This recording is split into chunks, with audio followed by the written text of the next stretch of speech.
Shalom Bapak Ibu Saudara, kita berjumpa kembali bersama dengan saya Buyung Kosa Putra di dalam channel CPS Television. Pada saat ini kita akan merenungkan bagaimana kehidupan kita sebagai orang percaya. Sudahkah kita berada di dalam komunitas yang benar? Seperti apa komunitas yang benar itu supaya kita dapat memahami dan jangan sampai kita salah memilih komunitas di dalam kehidupan kita sehari-hari. Siapa sajakah dan bagaimanakah orang-orang yang ada di dalam komunitas kita? Kita perlu mengetahuinya. Sebelum kita mempelajarinya, mari Bapak Ibu Saudara yang belum menekan tombol subscribe, saya mengundang Bapak Ibu Saudara untuk mendukung saya dengan mengklik tombol subscribe di channel CPS Television dan aktifkan gambar loncengnya, supaya setiap ada episode yang terbaru, lanjutan dari episode ini, Bapak Ibu Saudara langsung dapat menerima notifikasinya. Berbicara komunitas merupakan hal yang perlu kita perhatikan karena jujur selama ini kita mungkin cuek saja, nggak peduli siapa dan bagaimana lingkungan kita. Komunitas ini penting. Komunitas yang ada di dalam kehidupan kita harus kita sadari, kita ketahui, supaya kita dapat menciptakan atau membuat surga bersuka seperti dalam episode sebelumnya. Bagi yang belum menonton bisa klik linknya di sini, bagaimana surga bersuka, untuk dapat menciptakan suasana seperti itu, pertobatan yang benar. Maka kita membutuhkan komunitas yang ideal. Jadi jangan sampai kita berada di tengah-tengah komunitas yang justru tidak bagus buat pertumbuhan iman kita, perubahan kehidupan kita. Seperti sebelum-sebelumnya kita masih membahas tentang perumpamaan anak yang terhilang di dalam Injil Lukas 15 ayat 11-32. Sering sekali di dalam perumpamaan ini kita hanya fokus satu anak yang terhilang, yaitu si bungsu. Tetapi sadar atau tidak ya, kalau di dalam perumpamaan ini sebenarnya ada dua orang yang terhilang. Yang pertama jelas bahwa yang terhilang ini si bungsu, dia terhilang dan dia keluar dari rumah bapaknya, tetapi dia sadar dan dia kembali pulang ke rumah bapaknya. Lalu yang terhilang kedua siapa? Yang terhilang yang kedua sebenarnya adalah si sulung yang berada di dalam rumah bapaknya. Nah, kita harus sadari perumpamaan ini menggambarkan ada dua ciri orang yang terhilang dan bagaimana kelanjutannya. Kalau yang bungsu hilang di luar rumah, dia sadar akan kesalahannya, dia bertobat dan dia mengambil sikap untuk mengikuti pertobatan yang benar dengan dia merespon, dia kembali pulang ke rumah bapaknya. Dia menyadari dan dia ikut pertobatan yang benar di situ supaya dia bisa kembali dan dia sadar bahwa hidupnya dia ini selama ini dipimpin oleh keinginannya sendiri. Dan ketika dia bertobat, masuk dalam pertobatan yang benar, justru dia menyerahkan hidupnya di dalam ketertundukan, dia hidup di dalam dominasi bapaknya. Bukan lagi dominasi dari dirinya sendiri, apalagi kehendak dagingnya yang selama ini dia ikuti. Ini kalau yang bungsu jelas. Nah, kita sekarang apakah masih memiliki sikap kita semaunya sendiri, tidak suka dengan dominasi Bapa di surga, tidak suka hidup di dalam kehendak Bapa, pikiran dan perasaan Bapa? Kita harus mulai memeriksa. Apakah kita masih semaunya hidup kita sendiri? Kalau kita melihat kehidupan si sulung, di dalam si sulung kisahnya kita tidak menemukan dikatakan bahwa pada akhirnya dia bertobat. Pada akhirnya dia menyadari bahwa dia salah karena dia tidak sejalan dengan cara berpikir ayahnya ketika menyambut anaknya pulang kembali.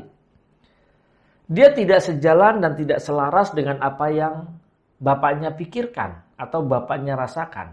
Tetapi dia hanya mau memikirkan dan merasakan apa yang dia pikirkan dan dia rasakan. Makanya dia komplain sama bapaknya. Kenapa menyambut si bungsu yang sudah menghabiskan harta bapaknya itu? Dia tidak terima. Dia kecewa. Tidak banyak di antara kita seperti si sulung ini. Kita berada di dalam rumah Bapak, tetapi kita tidak pernah mengerti hati dan perasaan Bapak. Bahkan kita merasa tidak perlu bertobat. Kita merasa tidak perlu berjuang untuk masuk di pintu yang sesak itu. Bahkan orang-orang seperti ini atau kehidupan kita yang masih seperti ini, sering sekali kita memandang rendah orang lain. Sering sekali kita memandang sesama itu dengan mata yang angkuh, sombong, arogan, bahkan kita merasa diri kita paling benar daripada mereka. Dan orang lain selalu kita nilai salah. Dan sering sekali ya Bapak Ibu, orang-orang seperti ini walaupun dia salah, dia tidak pernah menyadari loh kalau dirinya salah. Dia tidak menyadari bahwa dia melakukan pelanggaran. Dia tidak menyadari bahwa dia menghina orang lain, menyingkirkan orang lain, menjelek-jelekan orang lain. Dia tidak pernah menyadari. Dan dia merasa dia benar. Dan ini terjadi. Bahkan perlu kita khawatirkan sering sekali di dalam gereja, cara-cara hidup seperti ini masih ada sampai sekarang ini. Dan ini harus kita khawatirkan. Karena dampak-dampak seperti ini membuat kita yang ada di dalam lingkungan gereja, kita merasa bahwa kita sudah bertobat. Tetapi karakter kita, cara hidup kita, gaya hidup kita justru tidak sesuai. Kita selalu merasa kita seperti si bungsu yang kembali ke rumah Bapak. Tadinya kita terhilang, kita kembali ke rumah Bapak. Kita merasa ya kita sudah bertobat. Tetapi faktanya belum menunjukkan bahwa kita bertobat. Di mana kita bisa tahu? Nah, sikap, tindak tanduk kita, perbuatan kita. Perbuatan yang seperti apa? Ingat loh, perbuatan kita menunjukkan iman kita. Saya sudah membahasnya di episode sebelumnya. Bisa diklik linknya nih, ada di sini ya Bapak Ibu. Perbuatan kita menunjukkan iman kita. Jadi jangan sampai justru kita merasa kita seperti si bungsu sudah bertobat tetapi kita tidak masuk di dalam pertobatan yang benar. Padahal sebenarnya banyak orang di dalam gereja dia hanya berhenti dari tindakan-tindakan atau praktik-praktik hidup yang melanggar norma-norma hukum dan etika. Hanya karena dia tidak melakukan itu lagi, dia merasa bahwa dia sudah seperti si bungsu dan dia sudah bertobat. Dan dia merasa sudah cukup. Bahkan tidak sedikit kan di antara kita merasa bahwa dia sudah membela pekerjaan Tuhan. Dia sudah membela Tuhan. Tetapi bagaimana dengan spiritnya? Adakah dia memahami apa yang Bapa di surga kehendaki? Faktanya, justru banyak sekali orang-orang di dalam gereja aktif di dalam pelayanan yang hidupnya angkuh, merasa diri paling benar, orang lain yang salah. Tidak sedikit kita tidak mau diremehkan, kita tidak mau disalahkan. Nah, ini ayo, adakah sifat atau sikap hidup kita masih seperti ini? Kita harus menyadari dan memeriksa kita berada di komunitas yang seperti apa sekarang ini. Apakah komunitas yang kita ada di dalamnya ini sudah ideal buat kita sebagai orang percaya? Kalau misalnya belum ideal, ya kita harus mengambil keputusan dan mengambil tindakan untuk tidak berada di dalam komunitas seperti ini. Karena akan membuat Bapa di surga berduka. Lalu komunitas yang ideal buat setiap orang percaya yang bagaimana? Ini yang menjadi pertanyaan. Untuk komunitas yang ideal buat setiap kita orang percaya yang harus kita periksa, adakah di dalam komunitas kita orang-orangnya ini menyerahkan hidupnya kepada Tuhan sepenuhnya? Seperti apa orang yang menyerahkan hidupnya kepada Tuhan sepenuhnya? Orang yang menyerahkan hidupnya sepenuhnya kepada Tuhan, dia harus menyadari bahwa dia tidak punya hak lagi atas hidupnya sendiri karena sudah ditebus dan sudah dibayar lunas dengan darahnya.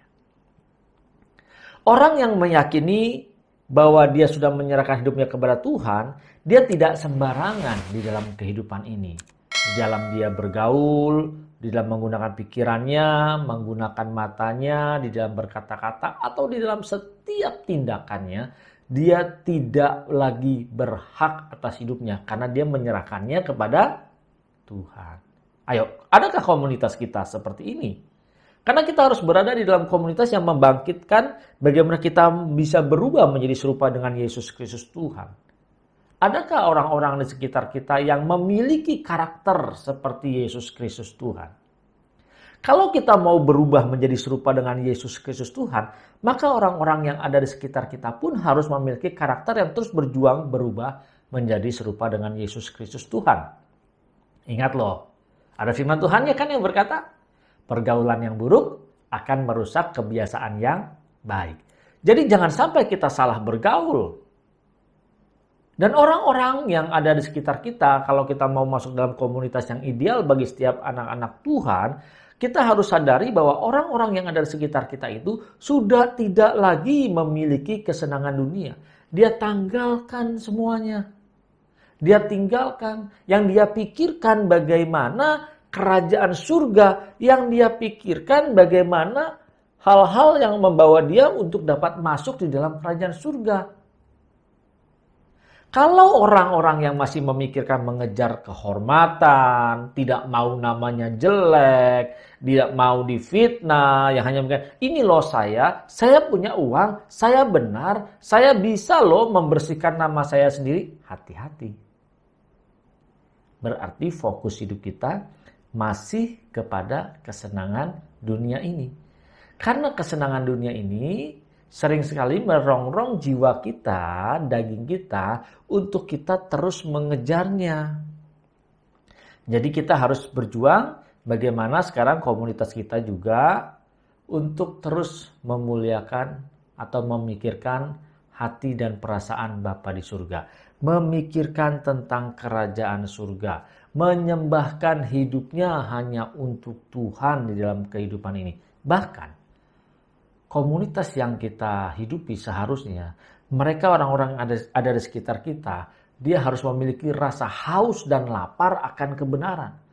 Rasa haus dan lapar akan Tuhan kita Yesus Kristus. Bahkan memiliki kerinduan yang kuat untuk dapat bertemu dengan Tuhan Yesus. Kalau dia tidak memiliki kerinduan untuk berjumpa dengan Tuhan Yesus Kristus, maka sembarangan saja di dalam kehidupannya ini. Mari.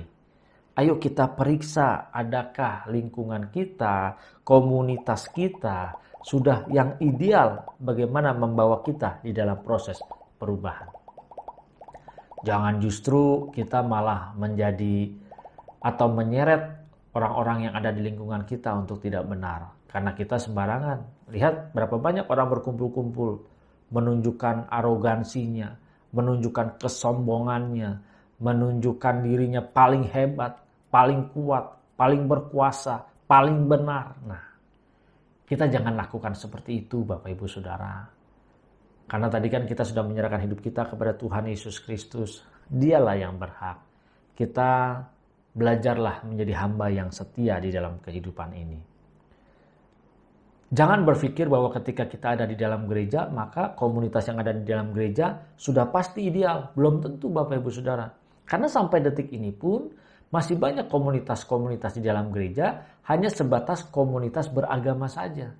Mereka tidak menjalani kehidupan pertobatan seperti yang Bapak inginkan. Kita harus melek matanya. Masih banyak manipulasi di dalam gereja. Karena mereka melakukan kegiatan-kegiatan, aktivitas-aktivitas hanya untuk kepentingan dirinya sendiri. Hanya dengan dibalut atau diberi cover, bungkusnya, kemasannya terlihat sepertinya ini membela pekerjaan Tuhan. Tetapi di dalamnya atau di balik semuanya itu memiliki makna atau memiliki maksud motivasi terpendam hanya untuk mengangkat dirinya sendiri. Jadi kita harus menyadari ini. Bukan berarti ya setiap komunitas di dalam gereja itu sudah ideal. Belum. Masih banyak di dalam gereja yang saling serang sana sini.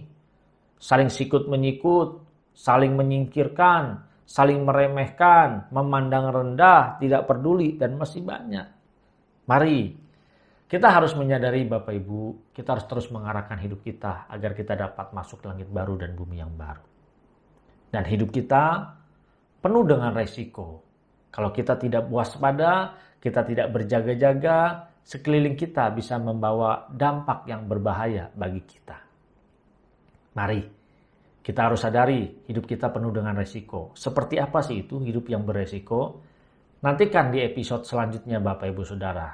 Supaya Bapak Ibu Saudara tidak ketinggalan untuk mengikuti episode selanjutnya mengenai hidup yang beresiko, saya mengundang Bapak Ibu Saudara, ayo klik tombol subscribe dan aktifkan gambar loncengnya supaya Bapak Ibu Saudara menerima notifikasi ketika video yang terbaru, episode yang terbaru, Bapak Ibu dapat mengetahuinya dan mengikutinya secara langsung. Apabila Bapak Ibu Saudara diberkati dengan kebenaran firman Tuhan ini, jangan lupa berikan tanda like dan silahkan tinggalkan testimoni atau berikan komentar di kolom komen. Bahkan ayo kita bagikan kebenaran ini kepada sanak saudara dan famili kita. Kita share di setiap akun medsos kita supaya dapat memberkati banyak orang. Jangan cuma kita sendiri yang diberkati, tapi kita bagi-bagi kepada banyak orang.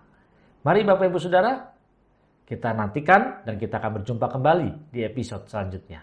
Tuhan Yesus Kristus memberkati. Salam transformasi.